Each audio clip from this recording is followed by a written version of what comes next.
अस्सलाम वालेकुम, मेरा नाम है इलिया ज़हरा। वेलकम टू नया दौर। आज हमारे साथ इंडिया से एक गेस्ट मौजूद हैं, रोहिणी सिंह, जो कि एक जर्नलिस्ट हैं, न्यू दिल्ली के अंदर इस वक्त मौजूद हैं और हमारे लिए लिखती भी हैं। नया दौर फ्राइडे टाइम्स की जो वेबसाइट है, उस पे इनका जो है वो हर वीक एक आर्टिकल आता है इंडिया के अंदर जो सिचुएशन है उसके बारे में। इंडिया की पॉलिटिक्स को बहुत क्लोजली ऑब्जर्व करती हैं, रिपोर्ट करती हैं। लोकसभा के जो एक्टिविटीज़ होती हैं, जो सियासतदान इंडिया के आजकल वहाँ इलेक्शन चल रहे हैं तो वहाँ पे क्या एक्टिविटीज़ हैं उसके ऊपर बात करती हैं और रिपोर्ट करती हैं। तो इनसे आज हम जो है डिस्कस करेंगे। आपको पता है कि इंडिया के अंदर इंतहा पसंदी की एक वेव जो है वो बहुत पहले से आई हुई है और उसके अंदर जो है बहुत ही एंटाई मुसलमान जज्बात जो हैं वो सामने आए हैं और ऐसा लगता है कि जो इंडिया की हुकूमत है, बीजेपी की जो वहाँ पे हुकूमत है, वो एक तरह से वो सपोर्ट भी करने का उनके ऊपर इल्ज़ाम है, क्योंकि ऑब्वियसली उनके मिनिस्टर्स वगैरह और प्राइम मिनिस्टर खुद जो हैं वो इस तरह की उन पे एलिगेशंस लगी हुई हैं कि वो उन्होंने इंस्टिगेट किए हैं ये जो मुसलमानों के खिलाफ पुरतशद्दुद वाक़यात वहाँ पे माइनॉरिटीज़ के खिलाफ हो रहे हैं।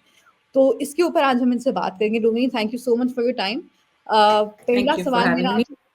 पहला सवाल मेरा आपसे यही होगा कि जो एक ओवरऑल इंडिया के अंदर एक इस वक्त सिचुएशन है, बहुत पहले से इंडियन गवर्नमेंट के, मोदी गवर्नमेंट के आने के फ़ौरन बाद ये सवाल उठा कि क्या अब इंडिया जो है उसकी जो सेक्युलरिज्म पूरी है और जो डेमोक्रेटिक क्रेडेंशियल्स इंडिया के हमेशा से पूरी दुनिया में माने जाते हैं, वो अब जो है अंडरमाइन हो रहे हैं, क्योंकि बीजेपी की एक नैरेटिव ये है कि वो मुसलमानों के और अक़लियतों के वहाँ पे खिलाफ है। तो आपके ख्याल में ये इम्प्रेशन क्या दुरुस्त है कि बीजेपी की वजह से जो ह्यूमन राइट्स और स्पेशली माइनॉरिटी राइट्स रिकॉर्ड है इंडिया का, वो बहुत ख़राब हुआ है और उसकी इमेज बहुत ख़राब हुई है पूरी दुनिया में? मैं शुरुआत इस बात से करना चाहती हूँ कि ये जो हम राइट विंग पॉलिटिक्स की जो इंडिया में हम आजकल बात करते हैं, ये लेट अस अंडरस्टैंड ये कि राइट विंग सिर्फ एक इंडिया फेनोमेना नहीं है। द एंटायर वर्ल्ड जो है ना इस वक्त राइट की तरफ जा रहा है, चाहे आप यूरोप देखें, फ्रांस देखें, अमेरिका देखें। तो ये एक ग्लोबल फेनोमेना है, बट ऑफ कोर्स जब जिस तरीके की हुकूमत जब पावर में आ जाती है तो इस तरह के मौक़ों पे जो चर्चा है वो थोड़ी बढ़ जाती है।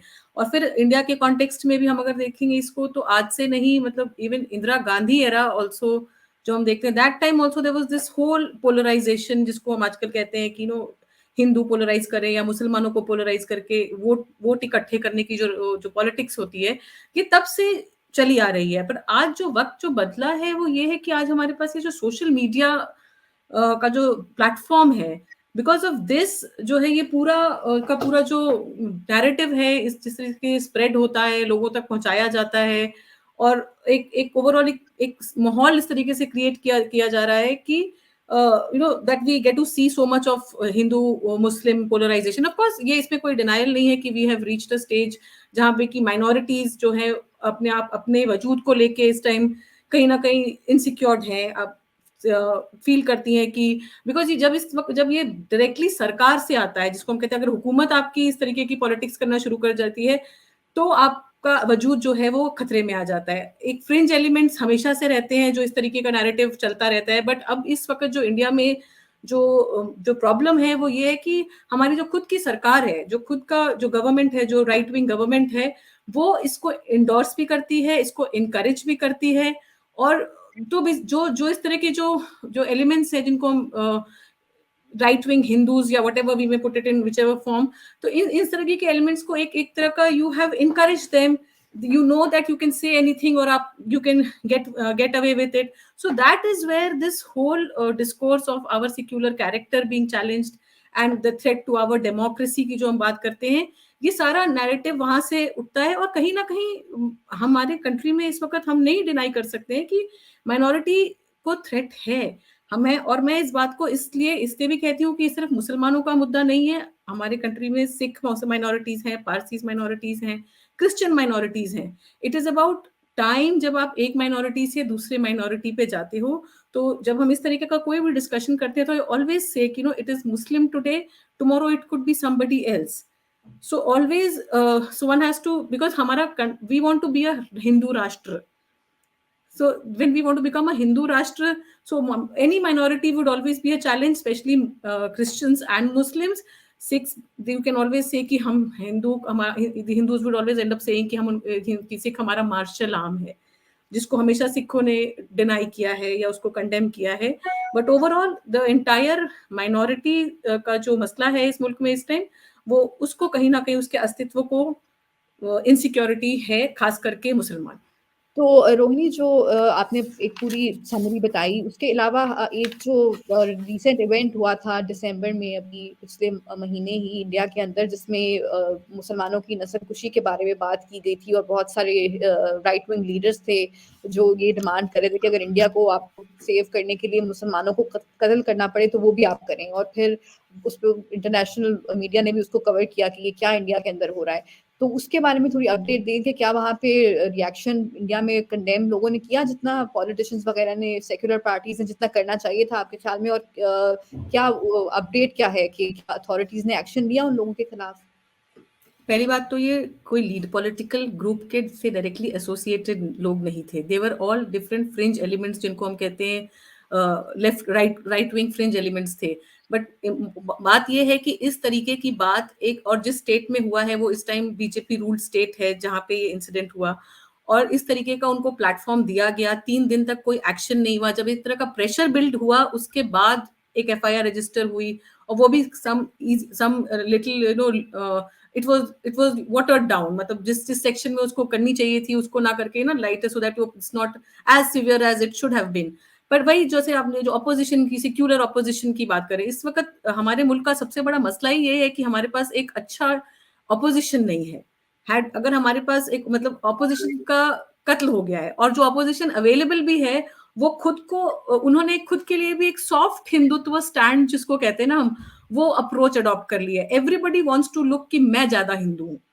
हर पार्टी जो है इस वक्त अपने आप को हिंदू हिंदू के साथ अलाइन करना चाहती है, क्योंकि उनको लग रहा है कि अगर सियासत में, पॉलिटिक्स में रहना है और रेलिवेंट रहना है और जीतना है, तो हिंदुओं का वोट अहम है। एक दौर होता था जबकि हमारे कंट्री का जो 19-20% मुसलमान है, उसको उसको उस they used to be the game changers in the Indian politics. But अब क्या हो गया है कि बिकॉज इसमें भी अगेन बड़ा एक कभी एक अगला डिस्कशन का एक ये है कि सारा जितना जो दलित वोट था, ओबीसी वोट था, जो एक बटा हुआ वोट था, जिसको बीजेपी ने, राइट विंग ने अब कंसोलिडेट कर लिया है।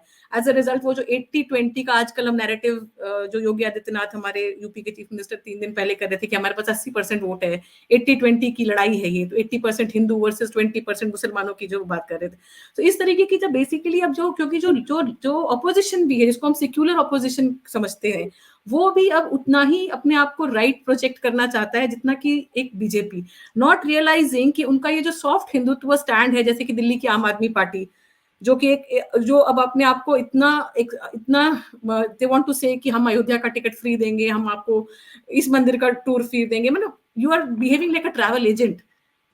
आपका काम मंदिरों का टूर कराना नहीं है। So everybody wants to lure the Hindu.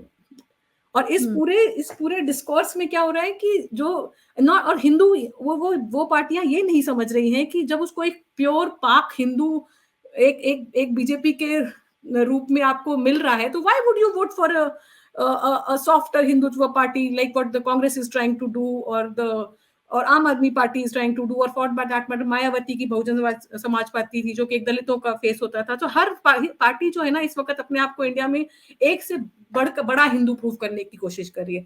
तो एज अ रिजल्ट जो मस्जिद बात जो आप जिक्र कर रही हैं कि इस तरह का अपोजिशन या इस तरीके का उसको क्रिटिसिज्म या इस तरीके का प्रेशर जो है, वो इसीलिए हमारे सिस्टम में इस वक्त मिसिंग है। Because that the whole idea of a secular India जो था ना, वो कहीं ना कहीं वाटर डाउन हो रहा है, बिकॉज हर आदमी सोच रहा है, हर पार्टी सोच रही है कि मैं तुमसे ज्यादा हिंदू हूँ। जी, बहुत अहम आपने बात की, और ये बहुत कंसर्निंग है यकीनन कि इंडिया के अंदर जो सेक्युलर क्रेडेंशियल्स, जिसका इंडिया इतनी ज़्यादा जो है वो उसके बारे में बोस्ट करता था कि हम सेक्युलर स्टेट हैं, तो वो किस तरह से बीजेपी के अंडर खराब हो गई। थोड़ा-सा आप ये बताएँ कि लोग क्या इसके बारे में, जो आम लोग हैं, ये तो सियासतदान तो ऐसे कर रहे हैं, लेकिन क्या आम लोग भी यकीन रखते हैं इस नफ़रत की सियासत के ऊपर? क्या आम लोग, एक आम हिंदू जो है वो एक आम मुसलमान को क्या अब अपना दुश्मन समझने लगा है वहाँ पे बीजेपी के इस नफरत अंगेजी के बायस, या वो समझते हैं कि ये सियासत है? और ये वहाँ पे आम लोगों का के बारे में भी क्या आप बताएं कि क्या उनके दरमियान भी इंतहा पसंदी जो है वो बड़ी है? नहीं, मैं आपको आई मीन बहुत कॉन्फिडेंस से ये बात बोल सकती हूँ कि हर हिंदू जो है वो हिंदुत्व के नैरेटिव को एक्सेप्ट नहीं करता है। I can be a Hindu, I but I don't endorse और अग्री जो हिंदुत्व है। हर हिंदू जो है, जो हिंदुत्व की राजनीति, जो पॉलिटिक्स जो बीजेपी करती है, या जो इस वक्त राइट विंग की, तो वो हर हिंदू उस बात से अग्री नहीं करता है। और हर हिंदू को ये पता है कि ये मतलब larger chunk of the population agrees and understands कि ये सब सियासत है। पर इतना आसान होता है ना, क्योंकि आपको जब vote is all about first pass the post, आपको 23% वोट भी आए हैं पर आप सरकार बना सकते हैं। दैट्स ये हमारे डेमोक्रेसी का this is our drawback of the Indian democracy. I am sure it's there at your end also, कि आपको 23% भी वोट आए पर अगर आपकी सीट पूरी होती है तो आप सरकार बना लेते हैं। So it is like that. तो आपको इनके टारगेट ऑडियंस हैं, आप अपने टारगेट ऑडियंस को पकड़ते हैं which is enough for you to garner, and largely ऐसा नहीं है अब। हाँ, बट नाउ जैसे अब आप ये जो बात उठा रहे हैं, हम यही कई बार हम आपस में जब डिस्कशन करते हैं तो हम यही बोलते हैं कि देखो, कोई भी पार्टी जो होती है वो they will not stay for ever, but the amount of damage जो वो हमारी नस्लों को कर जाएंगे, वो जो है उसको उसका उसका लॉस को रिपे करना बड़ा मुश्किल है। Now when our cultural organisations are being compromised, हमारा Indian Council for History, ICCR, और इस तरह की जितनी भी बॉडीज जो थी, जो एक जमाने में मतलब pillars of our secular character and who would correct, give us a correct perspective of what is happening, they have all been compromised. So if from that perspective, आज नहीं but हमेशा हमें खौफ होता है कि हमारी नस्लें, हम क्या अपनी नस्लों को दे के जाएंगे। अब एक छोटा सा इंसिडेंट ये जो पिछले महीने हुआ, Muslim female activist and reporters were challenge in that on that app where they were trying to, Sulli Bai जिसको कह रहे हैं। अब मैं इतनी हैरान हुई, मतलब बिटवीन अस द डिस्कशन की, जो उसमें जो कल्प्रिट है वो एक 21 साल का लड़का है, एक 17 साल की लड़की है। मतलब जिन बच्चों को किताबें पढ़नी चाहिए थी, कुछ अच्छा सोचना चाहिए था बियॉन्ड, वो किस तरीके का, where have you driven us to, आप कहाँ ले गए हमारी नस्लों को। So but there is always there is only a target group जो ऐसा सोचता है और जो इस आइडिया को इंडोर्स करता है, but overall not everyone engages in this politics of hindutva that is happening in this country. And our relationships with muslims have always been quite, not me, I mean I would talk about generally people, ये सब बस आप उसको political level पे देखते हैं तो वो वैसा है, और जितना वोट लेने देने के लिए जरूरी है उतना वो करते हैं। But overall I would still say that we're a beautiful country and we are people who love, we do not believe in this idea of Hindu Musliman overall when you come at the larger picture of it. जी, बिल्कुल आपने सही कहा, और पाकिस्तान में भी इसी तरह से होता है कि सियासतदान जो है वो नफ़रत फैलाते हैं, अक्सर रिलिजन कार्ड का इस्तेमाल करते हैं इलेक्शन कैंपेन्स के दौरान। फ़हमीदा रियाज़ हमारी एक बहुत मशहूर शायरा थीं पाकिस्तान की, उन्होंने एक बहुत अच्छी नज़म लिखी थी जिसमें उन्होंने ये कहा था कि तुम बिल्कुल हम जैसे निकले, बिल्कुल हम यानी कि जैसे निकले, हाँ। भारत जो है उस वहाँ पे जो हो रहा है वो हमारे से बहुत करीब यानी कि सिमिलर है, और बहुत सारी सिमिलैरिटीज़ हैं इस पूरी चीज़ में। अगर आप देखें कि किस तरह से एक्सट्रीमिज़्म को हवा दी जा रही है और नफ़रत लोगों के दिलों में फैलाई जा रही है, तो यहाँ पे भी इस तरह के ग्रुप्स हैं जिनको रियासत की तरफ से जो है वो सरपरस्ती मिलती है और फिर वो करते हैं, व्हिच इज़ अनफॉर्चुनेट कि हमारे इस पूरे रीजन के अंदर जो है वो ये किया जा रहा है। तो इसके अलावा रोहिणी, इलेक्शंस भी वहाँ पे हो रहे हैं और आई एम श्योर आप वो देख भी रही होंगी, कवर कर रही होंगी, असेंबली इलेक्शंस जो इंडिया में हो रहे हैं। तो उसके अंदर जो है ये सुनने में आया है कि बहुत ज़्यादा मज़हब का इस्तेमाल, जैसे हमने शुरू में बात की, वो किया जा रहा है, और बार-बार स्पेशली बीजेपी के जो कैंडिडेट्स हैं उनकी तरफ से मुसलमानों के खिलाफ नफ़रत उकसाई जा रही है, पार्टीशन को वो ब्रिंग अप कर रहे हैं कि हम जो है वो करेंगे। तो ये हमेशा ही इंडिया में होता है, कोई पहली बार तो नहीं हुआ जब भी इलेक्शन कैंपेन्स होती है, लेकिन क्या आपके ख्याल में ज़्यादा है? और क्या इलेक्शन कमीशन आपका बिल्कुल नाकाम रहा है उसको रोकने में, इस तरह की इस टाइप की कैंपेन्स को? ये इस तरीके की जो राजनीति पॉलिटिक्स जो है वो हमेशा होती है। मतलब मैं इनफैक्ट मैंने आपके वहाँ एक पीस भी लिखा था कि it is a very easy way to get up the ladder. जब आप इस तरीके की की बयानबाजी करते हैं, जहाँ आप हिंदू मुस्लिम डिवाइड करते हैं, या आप औरंगज़ेब को रेकअप करते हैं, या आप शिवाजी के बारे में बात करते हैं, या आप ये 80-20 वाली बात करते हैं, या आप जगहों के नाम को चेंज करते हैं कि फैज़ाबाद अब अयोध्या हो गया और इलाहाबाद अब प्रयागराज हो गया। जब आप इस तरीके की बात करते हैं तो आप एक ऑटोमेटिकली एक सेंटिमेंट के साथ खेलते हैं, और ये आज से नहीं हो रहा है। लालकृष्ण आडवाणी, मुरली मनोहर जोशी, उमा भारती, जैसे जो वेटरन, जो अब तो रिटायर्ड पॉलिटिशियन जिनको हम कहते हैं, उन्होंने भी इस तरीके की सियासत करी, इस तरीके की बयानबाजी करी, और उन्होंने उस, and that was their ladder to success. तो हर जो नया, जो यंग पॉलिटिशियन भी है जिसको ऊपर अपनी पार्टी में जगह बनानी है, उसको लगता है कि this is the most easiest way to find prominence. आपको कवरेज भी मिलता है, आपको सोशल मीडिया पे भी कवरेज मिलता है, और पार्टी के सामने भी आपका एक इमेज बनता है कि आप इस तरीके की बयानबाजी करते थे, this is your position, so everybody wants to be seen like that. तो सेम हर जिस तरह से हर इलेक्शन के टाइम होता है, इस टाइम पे भी उसी तरीके की नैरेटिव है। बट थोड़ा वरिंग ट्रेंड जो है वो ये है कि जब जब head of the states directly इस तरीके की बात करें, तो वो जो होती है वो एक रॉन्ग मैसेजिंग, जिसको आप कहते हैं, ओवरऑल कंट्री में जाती है।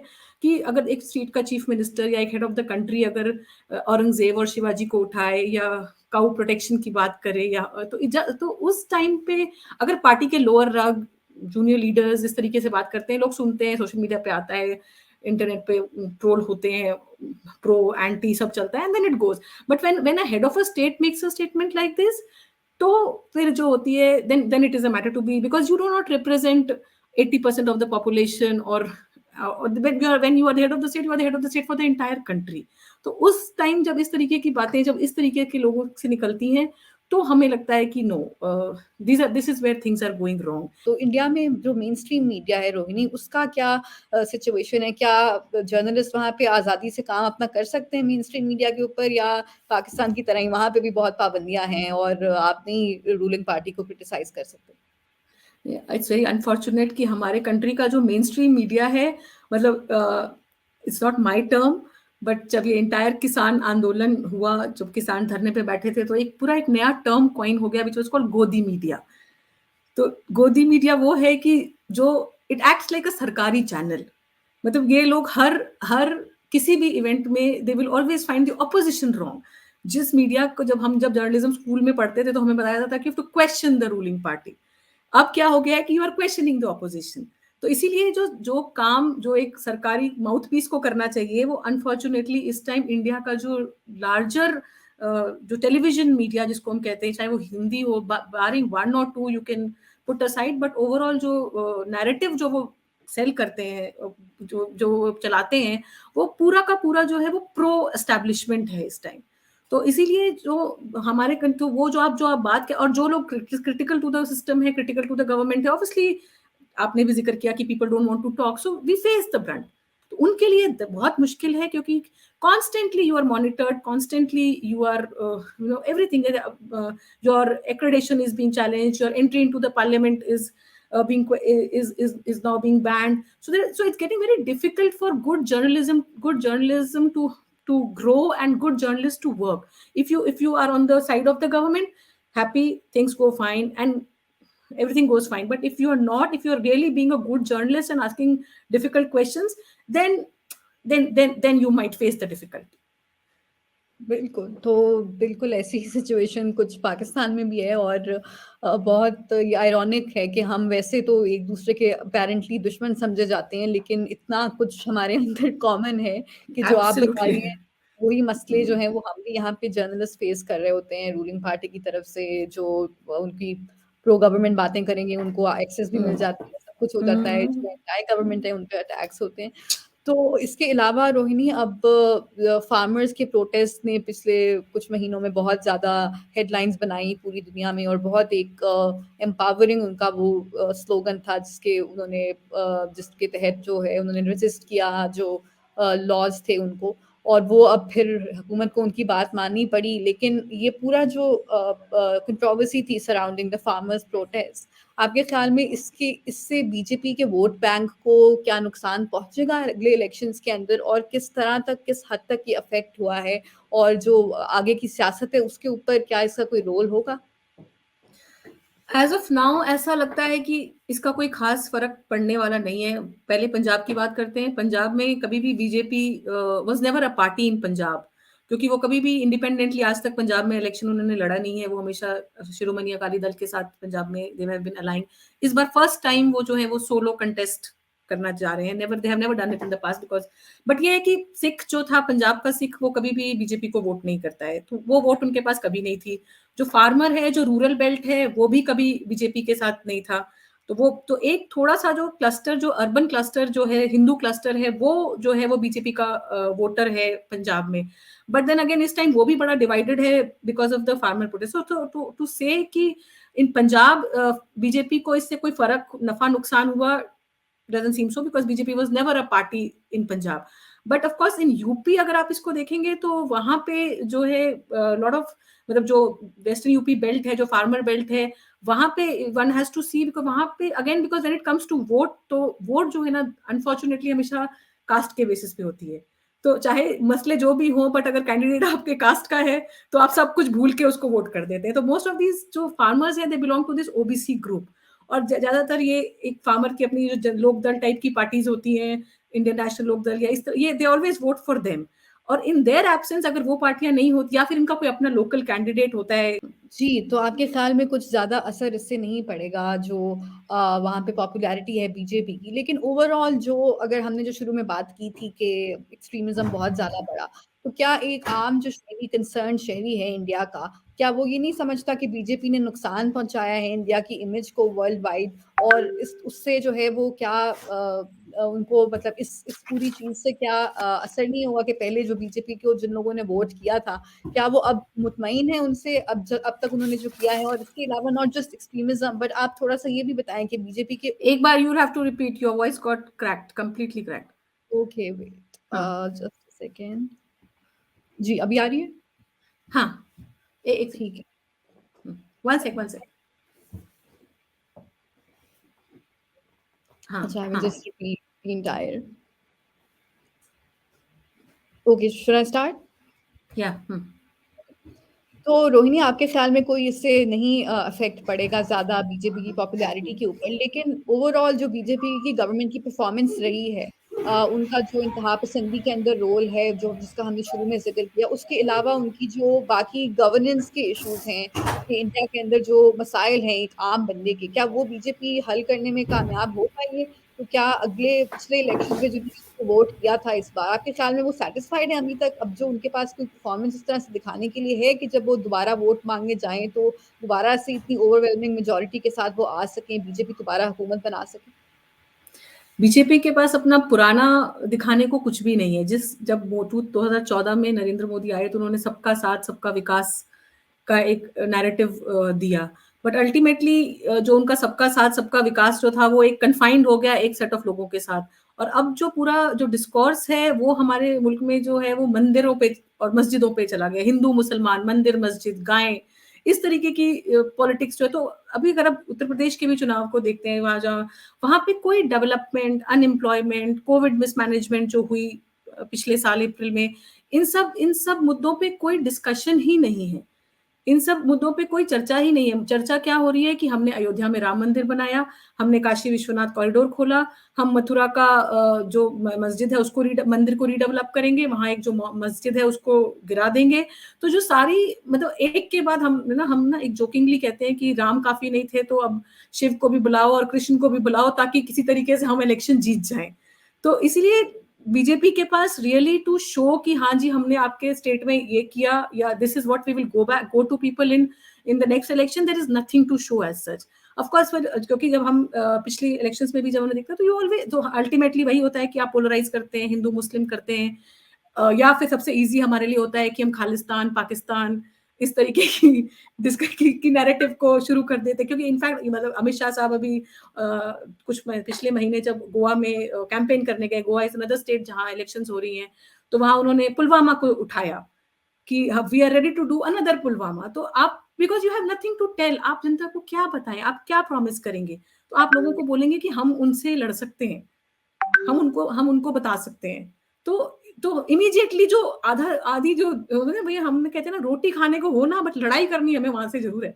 तो अब माय इशू इज नॉट, मेरा मसला ये नहीं है कि मेरे मेरे पास नौकरी है कि नहीं, मेरा मसला ये है कि मैंने पाकिस्तान को कैसे हैंडल किया। तो बिल्कुल और ये आईएसआई तो से इतने ऑब्सेस्ड हैं कि हर जगह पे इनको आईएसआई नज़र आ जाती है।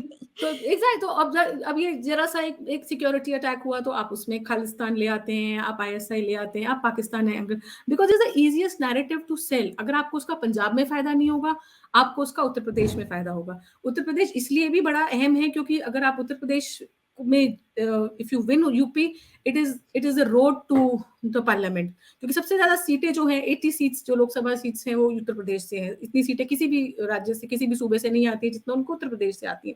तो इसीलिए जो जिसको हम हिंदी में कहते हैं ना, साम दाम दंड भेद, हर कुछ लगाना है क्या कि हम उस सूबे में सरकार बनाएं। पर इस वक्त जैसा पिछले कुछ दिनों की जो डेवलपमेंट है जो हम देख रहे हैं वहां पे, कि खुद उनके लीडर्स जो हैं, ओबीसी लीडर्स या उनके प्रोमिनेंट मिनिस्टर्स जो हैं इस वक्त छोड़ के जा रहे हैं। योगी आदित्यनाथ को एक तरीके से कल साइडलाइन कर दिया गया, उनको कहा गया कि आप गोरखपुर से इलेक्शन लड़िए, बजाय कि आप अपने आप को एक पैन यूपी फिगर या लार्जर देन लाइफ जो वो अपने आप को बताने की कोशिश कर रहे थे उसको कट डाउन करने की कोशिश। तो ऐसा नहीं, BJP is not comfortable to say कि वो, उनको लग रहा है कि वो बड़े आराम से जीत जाएंगे, नहीं।